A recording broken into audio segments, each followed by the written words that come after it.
Hello and welcome back to another episode of Play and Learn. My name is Kathleen and I'm so glad you came to join me today. This week we're going to be learning how to make a clover out of paper using origami. The first thing we're going to do is get a square piece of paper. I made mine into a square by folding one corner parallel to the other side and cutting off the excess. Now you should have one fold in your paper. You're going to want to fold the other side so you have a cross. Then you'll fold it over again, and then the opposite way, so you should have a plus and a cross in folds on your paper. Now we're going to take the folds that connect each corner and pinch them up. So you should have 4 sides. Now you're going to fold that again and again so that all of the folds are on one side. Then we'll fold in half again.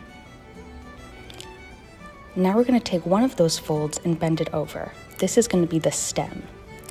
So now you can see we have 4 other triangles. Those are going to be the leaves of our 4-leaf clover. Now I'm just flattening those out and I'm going to fold the point of each corner back under itself so that it looks more like a leaf. And there you have a 4-leaf clover. I hope you enjoyed this craft, and don't forget to tune in next week for more crafts, stories, and words from the Irish language. Now it's time for me to say slán. That means goodbye in Irish. Slán!